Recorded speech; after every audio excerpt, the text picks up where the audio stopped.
Welcome to the Counselling Tutor Podcast, the must-listen-to podcast for students of counselling and psychotherapy. Here are your hosts, Rory Lees-Oakes and Ken Kelly. Hello, I'm Rory, and with me, as always, is Ken. How you doing, Ken? Exceptionally well. 'Tis a good day. Your side, Rory? Oh, it's grey. It's like living in a Tupperware box. Because at this time, this podcast is recorded in October of 2020, and here in my part of the United Kingdom, we're heading towards grey skies and dark nights. We are indeed. It is late autumn as we speak to you. I wonder where you find yourself. And welcome. It's episode 168 of the Counselling Tutor Podcast. We have 3 topics that we're going to be delving in today. We're going to start with our student check-in, where we're going to be speaking about developing your internal supervisor. We then move on to the Digital Counselling Revolution, where we recognize that technology plays a part in therapy these days. And we're looking at insurance for online work. But I think this is going to have something for everybody, because we're going to really be delving into insurance as a therapist and what that looks like. And then we end episode 168 with our topic called Practice Matters. That's where we look at something that may present itself in our actual therapy, and we're going to be looking at our personal beliefs in the therapy room, how those personal beliefs can kind of be present. But we'll start off with our check-in for students, where we look at something that would be relevant, topical for students at this time, an internal supervisor. I think this really spans way beyond students. It's important for students, but I think it's something that as qualified practitioners we need to look at as well. What is an internal supervisor, Rory? Well, that was a question that I was asking myself in just about this time in 2002 when I started training, and my tutor Ali would talk about the internal supervisor, and she would rattle on about it all the time, and I just didn't know what an internal supervisor was. I thought it was someone you had to see in your home. I was a bit slow on the uptake, to be honest, in those days. So I read all the handouts and all the literature that was supplied, and I got the idea that it's basically developing a supervisory awareness. So, you literally have this Jiminy Cricket, this little voice on your shoulder. Anybody who's watched Disney's Pinocchio will know of this little Jiminy Cricket, this little character that sat on Pinocchio's shoulder and spoke about being moral and good and doing the right thing. And it was all very abstract until one day in the therapy room, I was posed with a huge ethical dilemma, which sadly, or probably not quite sadly, I can't share with you because it is confidential, but I can say it was a very unusual and very difficult ethical dilemma that I found myself in. And I found myself thinking about the options that were presented to me at that point. And it was at that point I realized that was my internal supervisor kicking in. My training, all the training that we'd done, all the literature we'd read, all the skill sessions that we'd done came in. It was one of the times where it just snapped in, and I was able to take a view, an ethical view, on my own without any recourse to anybody else, because there was only myself and the clients in the therapy room. And at that point, I could make a series of decisions, which when the client had left, I then enacted. And actually, it ended up okay. But my tutor said, that's your internal supervisor, that internal little mechanism that kicks in when you have to make a series of decisions that link to ethics.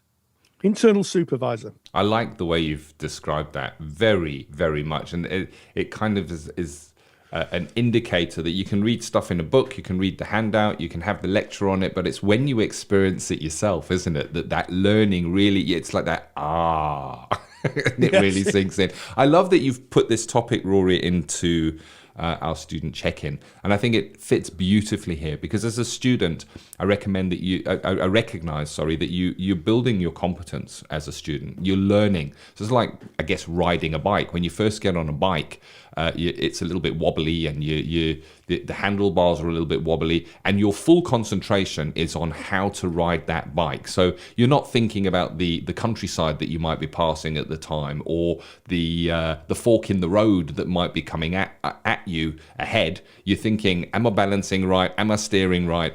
Am I pedaling at the right speed? Am I keeping my balance? That's the stuff that you're doing. So it's almost a conscious incompetence. I know I can't really ride a bike. I'm trying to ride the bike, but if you've ridden a bike for some years, you don't think about that anymore. You get on the bike and you just ride the bike, and you're paying more attention to the field that you're passing, the flowers that you can see there, what birds are in the sky, what you're going to have for tea when you get home for your dinner, the fork in the road. And the same is true at some level in counselling, in that right in those early days when you're with your client, it is right that you are focusing on your skills and how the theory kind of pins into what the client is bringing. And you will go to your supervisor and you will kind of explain what happened in session. Your supervisor is going to be working on you with that, and it's your supervisor's job to pick stuff up. But as you develop, and as you become more competent with your skills and being with clients,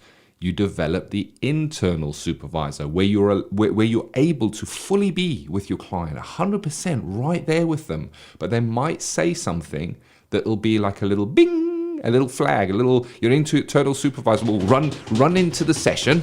That's my running noises in the background there, Rory. I can hear that. The internal supervisor runs into the session and goes, that's worth noting. And you might not even mention it back to the client. It might not be appropriate to mention it, but it will be the flag in, I need to look into that, or I need to be aware of that. And similarly, your internal supervisor might raise his or her head when you find a client maybe says something that brings up a feeling within you as the counsellor, that you have a feeling of, I don't know, it could be a feeling of being agitated, for example.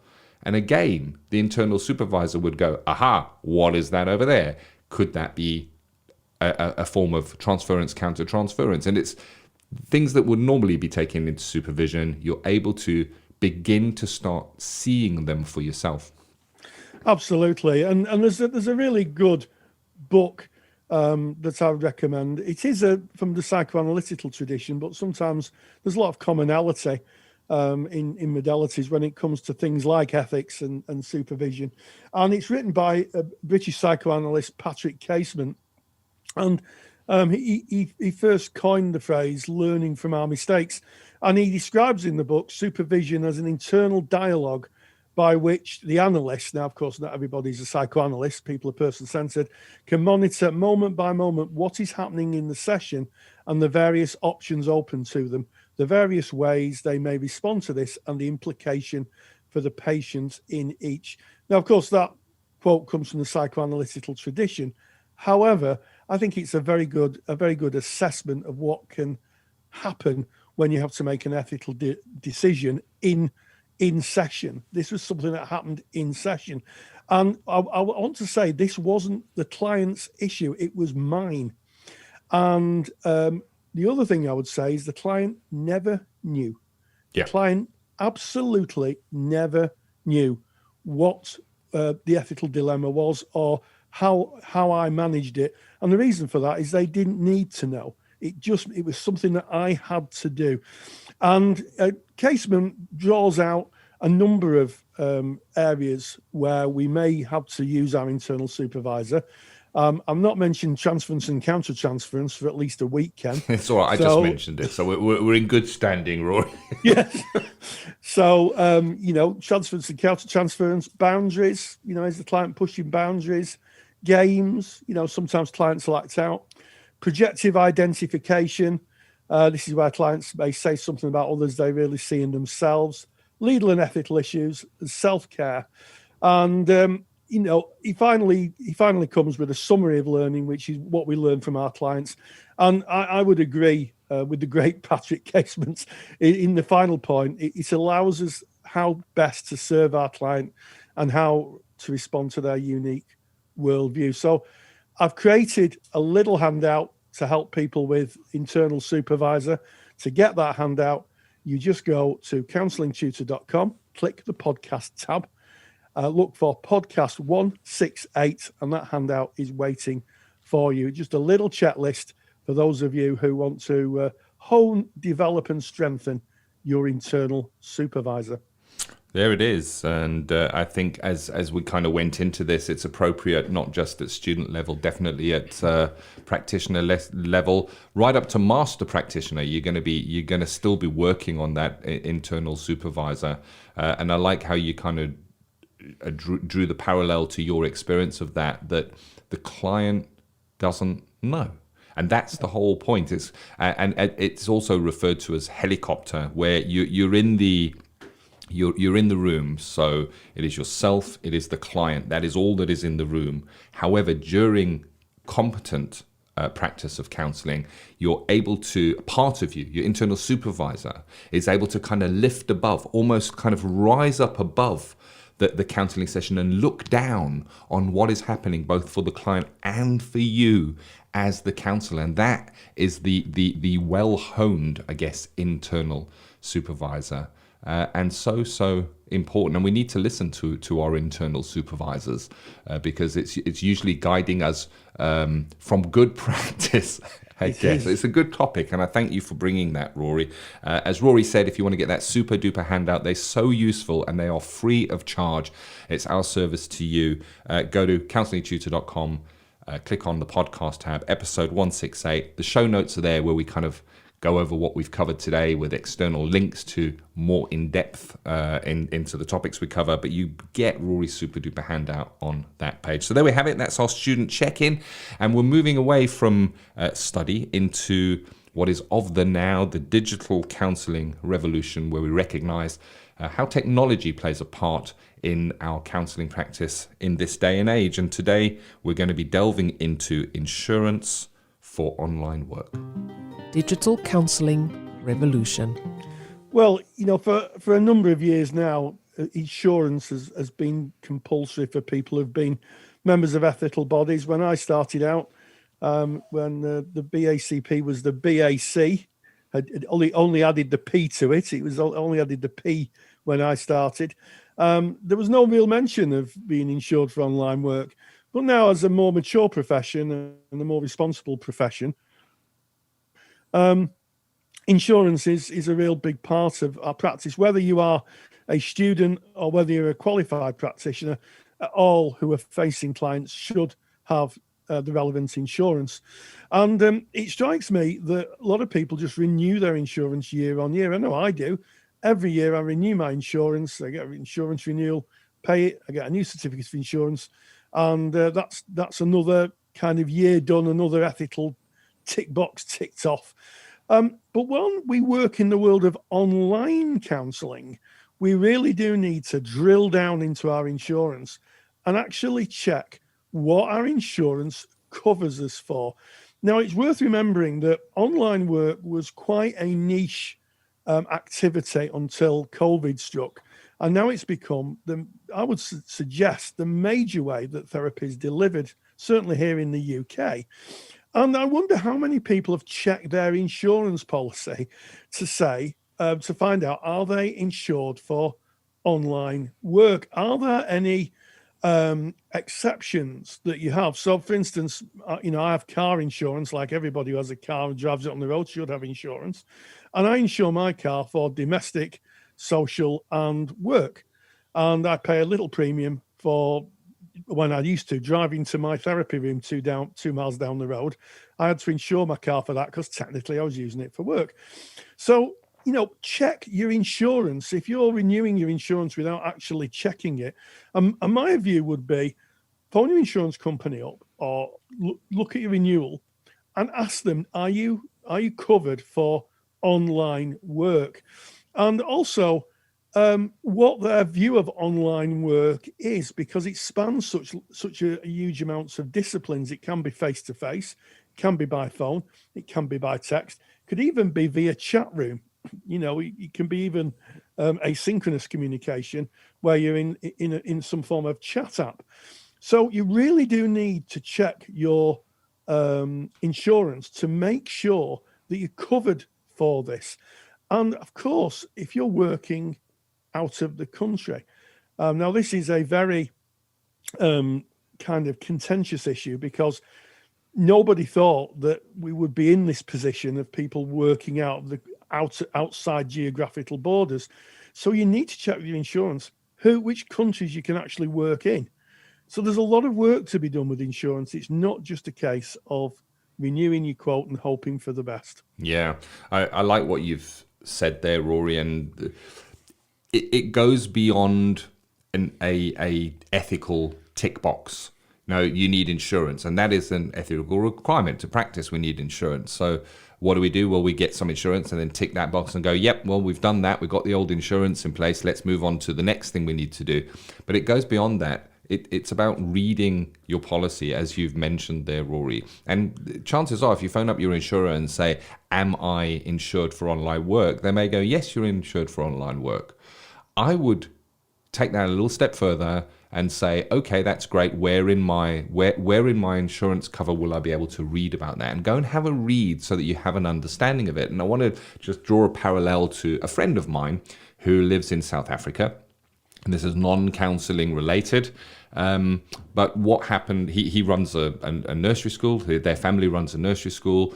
And they have business disruption insurance, so that if their business is disrupted for one or other reason, that they get compensated for that during the disruption of their business. And of course, COVID came along, and boy, was that a disruptor of businesses. So being grateful that the insurance was purchased, a call was made to the insurer to claim and say, our business has been disrupted. I would like to claim, please. To which the insurer said, oh, no, but you're not covered for that kind of disruption. And that's not the time you want to find out whether your insurance covers you on something or not. You don't want to find out at the time of putting a claim in. It's about taking the time and making your way through what can sometimes be a laboriously long document, Rory, because I've read over mine, boy, does it go on about what it does, what does and doesn't cover. But read through and have an understanding and shop around and see what the alternatives are. And again, you've said, Rory, that the behavior is sometimes to just renew. You get the email that says your insurance is up for renewal, and you go, okay, then I'll just renew it for another year. You have choice in the same way as your clients have a choice in which counsellor they see. You have a choice in who you place your insurance with. You can change that yearly if you wished to. Look around at the pricing and look around at the offering from the different insurers. It's part of good practice that once a year, or however often you choose to do it, that we look over those details of our practice in service of our clients, yes, but also to protect our practice. Because the only time you're going to need that insurer is when things go wrong.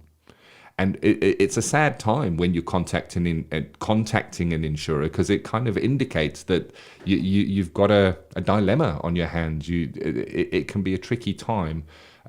So taking the time to kind of look into that before anything happens. Good practice. Absolutely. And this is something that comes up time and time again, insurance in our Facebook group. So if you're not a member of our Facebook group, go to Facebook, type in Counselling Tutor. You'll find us. We're a closed group, but we're a friendly bunch. Knock on the door, we'll let you in, and you'll find thousands and thousands of like-minded people all in the world of counselling and psychotherapy. Lots and lots of students, lots and lots of qualified colleagues, and lots of supervisors, a soup song, as we say, of tutors, all there debating and talking about counselling. So come on in. We want to see you. One final thought on insurance, Ken, is that sometimes the person you speak to at the helpline isn't a broker. Yep. So the broker is the person who works out the risk. They're the people who go, oh, no, you can't do this, or oh, no, you can't do that, or, they're the sort of people, if you want to modify your car, you speak to, and they say, tell me what you've done, and then they work out how your insurance quote alters. So if you are doing anything different, it's worth saying to the person on the helpline, what's the broker's view of this? Because sometimes on the helpline, they can say, oh, yeah, that's fine. But actually, there can be a bit of a disconnect between the kind of customer salesperson that you speak with and the broker. The broker is the person who manages the risk, looks at what's being offered, looks at the risk elements, and then puts a price to that, and that price is your renewal fee. So I think it's really useful if you're doing something, if you're doing online work, to really have that long dialogue with your insurance company and make sure it's written down. Having an agreement on the phone really doesn't mean anything. You need to see it in writing. You need to hold up your renewal and see it on the paper, because that is your evidence should you ever have to make a claim. So it's a bit of an in-depth thing, insurance, isn't it, Ken? It is. It's you mentioned that don't take what is said on the phone at ear value, I guess you could say there. Yeah. I worked for some time in a call center, and we would give information over the phone. And then when the person went ahead to make a purchase or to take that on further, there's a little disclaimer that is read out, and if you phone up and you try and buy some insurance or something like that, you'll notice either pre-recorded before the phone is answered, they will say this phone is recorded for our training purposes, and they give a little bit of a disclaimer there that basically the disclaimer says that anything that is said verbally in the phone call is not legally binding. The stuff that's legally binding is in the document that you sign, which is your actual cover. So really read it. Even if they've said, yeah, no, don't worry about that, that's fine. Just read it. Like you say, Rory, see it there in black and white. This is a topic that we cover in depth in our online and telephone counselling course. And it's about training and educating yourself. If you are working online and you're looking for some training, or if you are thinking of working online and you want to get the training in place to work safely and ethically with your clients, and you want to check out our course, then just go to counsellingtutor.com and you can check out our online and telephone counselling course. That course has now, at the time of the recording, been taken by well over 7,000 therapists, counsellors, psychotherapists. We have over 1,000 reviews where they kind of give their honest and true reflection of how they found that course. So counsellingtutor.com if you're interested in that. As we move away now from the digital counselling revolution, can't say revolution this morning, Rory. I wouldn't be very good at singing Prince's song. That had revolution in it. We're going into practice matters. That's where we're going, where we're going to look at personal beliefs in the therapy room. Practice matters. So a few years ago, I was sat in a little level 2 class that I was teaching, and we got to talk about unconditional positive regard and being non-judgmental. And one of the learners in the room was very vocal about how non-judgmental he was. He went to great lengths to share his own personal journey, which was one of struggle and difficulty, and said that he could never judge anybody else because of the experience he's had. And I said, well, yeah, I mean, fantastic. His own kind of humbling in his own life journey had made it clear to him that being judging of other people would be for him the wrong thing to do. So on the next lesson, I gave them an ethical dilemma, and I said, pretend you're working with a merchant banker, someone who works in the city. He comes to you for therapy because he's feeling a little left behind. He's feeling a little anxious because he's not hit his bonus and he can't buy his new Porsche car. And the very same person became very animated, and we had about 15 minutes of hating of bankers and the financial system. And I respectfully pointed out that actually sometimes our personal beliefs can impact directly on our way we work with clients. And in fact, many years ago when I trained, we were given a handout, and I think it was from Mearns and Thorne, two great writers in the world of counselling and psychotherapy. And they talked about, what would happen if you were a Liverpool football supporter and you worked with a Manchester United supporter, and the Manchester United supporter started talking about football and how rubbish Liverpool was. What would happen? And for those of you who are listening outside the UK, there's great rivalry between soccer football teams, Liverpool and certainly Manchester United. So it can be a blind spot for us. And I think that sometimes we have to be thoughtful of our personal beliefs. The clue is in the name here, they're personal. And I'm a great believer in keeping I have a lot of personal beliefs, but I try and keep them out of the therapy arena because, I'm working with a client's frame of reference, not my own.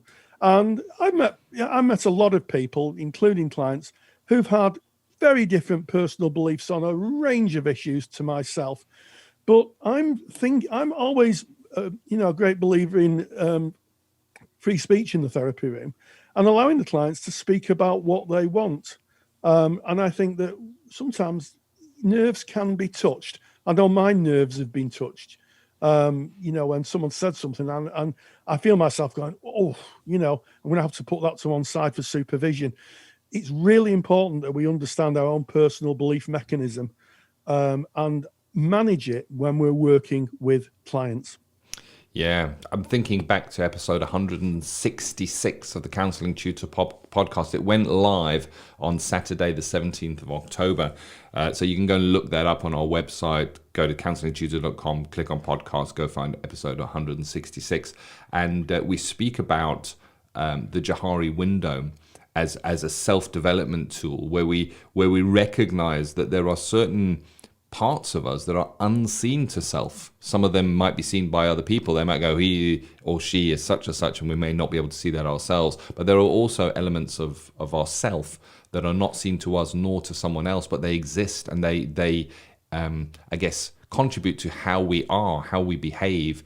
And our personal beliefs are an interesting area. When I started training as a counsellor, I thought that part of the training of counsellor was to look at my personal beliefs, kind of get over them or change my personal beliefs. But we're talking about stuff that is very ingrained from childhood, the way you were brought up, the messages that you were given, the society you grow up, the family you grow up in, the culture you grow up in, the country you grow up in. You're receiving messages all the time that is creating who we are as a person.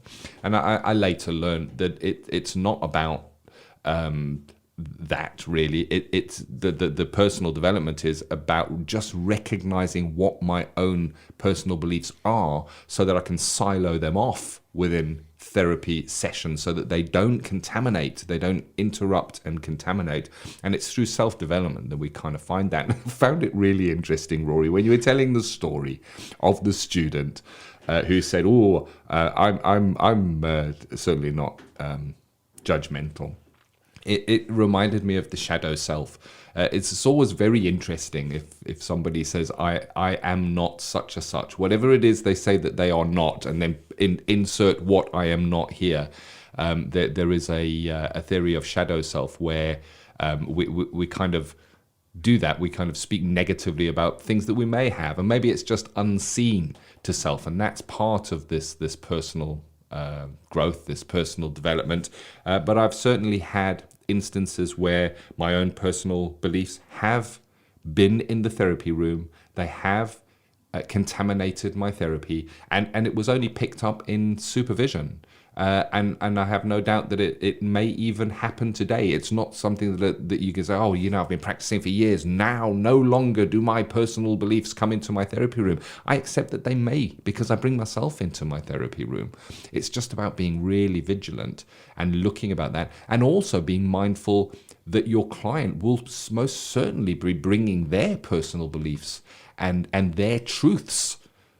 The way they grew up, what their culture was, they're going to be bringing that in, and that is going to be their truths. And they may bring a truth that is 100% truth for them that may conflict with one of your truths.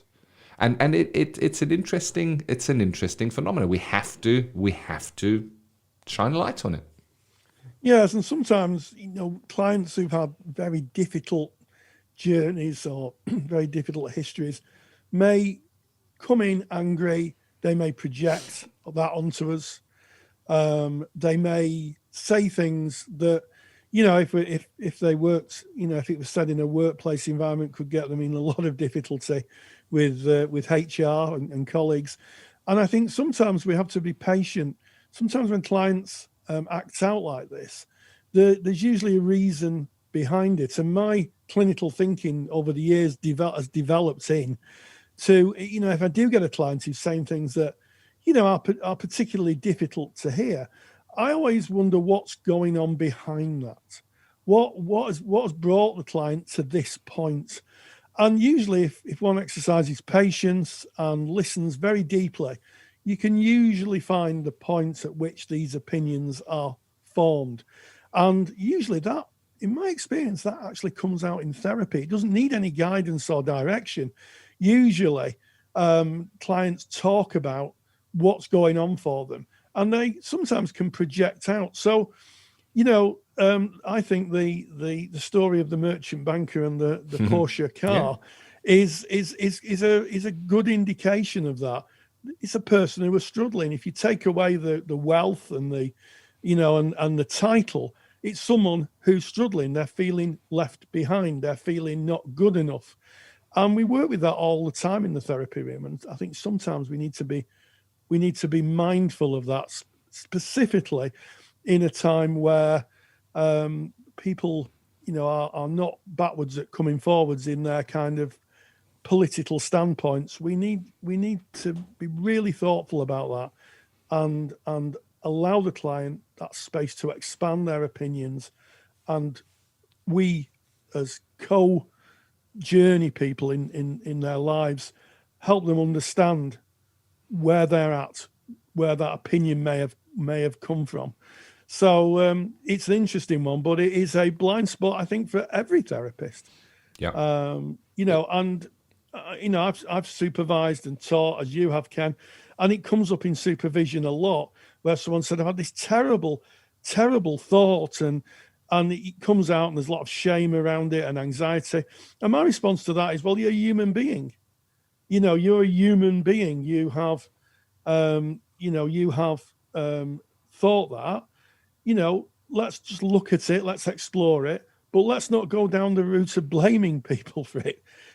We have our opinions, and sometimes others will grind like gears in a gearbox.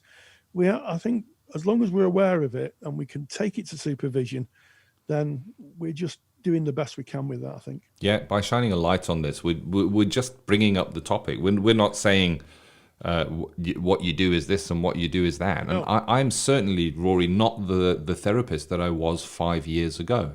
Mm. And I'm not the therapist that I will be in 5 years' time. And it's not, we say it so often, CPD is not just learning another technique or learning about another presentation. CPD extends beyond that. I mean, we spoke today about re-looking at your insurance. That's CPD. You can put that down as CPD, looking at your insurance, and that's based on your practice. And certainly looking into self is great CPD, who we are and how we develop, and recognizing that we have the personal beliefs that can contaminate our practice, no matter what level we're practicing at, no matter how long we've been doing it, and recognizing that our clients, the other side of the coin, will come in with their personal beliefs that may differ from ours. And it's not our job to judge or to try to change any of that. It's to understand that person for who they are, the human being that they are, and the pain that they're experiencing. And it's a big ask. It's a big ask being a therapist. It just is. And I just, once again, I just want to salute all listening to this that are either studying to be therapists or are out there making the difference that we strive to make as therapists, because it is a big ask. It is a complex journey. And I think it's communities like we have at Counselling Tutor on our Facebook group, this podcast that brings us together in recognition of that, I think is worth doing, Rory. It's certainly why we do it, isn't it? Absolutely. And, what I would say, what I sometimes say to my students and certainly my supervisees when they bring this up is I say, go and have a look at Terence, the Roman playwright, who famously said, I am human, nothing human is alien to me. And I think it's a wonderful thing to aspire to as a therapist. Maybe it's a journey more than a destination, but to try and get that sense of every human is individual. When someone is very different, try not to think of it as an alien concept. Try and think of it as a human concept. and one that you can engage with. You don't have to agree with everything that clients say or everything that anybody says, but I think to start from that position, I am human. Nothing human is alien to me. I do like that, Rory. And I'm just reminded that there is actually a lecture that you kind of pointed out before we started recording this. We have a lecture. We've got a library of lectures. We call it our CPD library. And in that very library, there is a library on exploring beliefs, and it's a really worthwhile lecture. It's about 40 minutes that really delving deep into personal beliefs and the part they play in our own lives, in our therapy room, in our client presentation. So if you are a member of the Counselling Tutor CPD library, jump in, go to the search and put in beliefs or personal beliefs, and that lecture will come up. And if you're interested in knowing more about the Counselling Tutor CPD library, it is absolutely jam-packed, full of lectures and resources for continuous professional development, ranging from client presentations to practice-related lectures to personal development lectures. If you're interested in that, you can get all that information at our website, counsellingtutor.com. It's all there on the homepage. Yes, well, it's been an interesting walk through the topics today. We started off with developing your internal supervisor. We spoke about the work of Patrick Casement and developing that kind of internal dialogue within yourself. We went on to the Digital Counselling Revolution and talked about the importance of scrutinising your insurance to make sure that you are covered for the world of online work. And then finally, we talked about personal beliefs in the therapy room. And we talked about a link to a fantastic lecture in our CPD library by Emma Chapman, who talks about exploring your personal beliefs. So as always, stay grounded, stay safe, and join the digital revolution. Take the stress out of your counselling studies and get the support of Rory and I by joining us in the Counselling Study Resource. Counselling Study Resource, or CSR for short, is the world's most comprehensive assignment guidance and study support resource for students just like you of counselling and psychotherapy. See how Counselling Study Resource can help you. Visit counsellingtutor.com. That's counsellingtutor.com. Thank you for listening to the Counselling Tutor Podcast. Find the show notes for this episode on our website at www.counsellingtutor.com.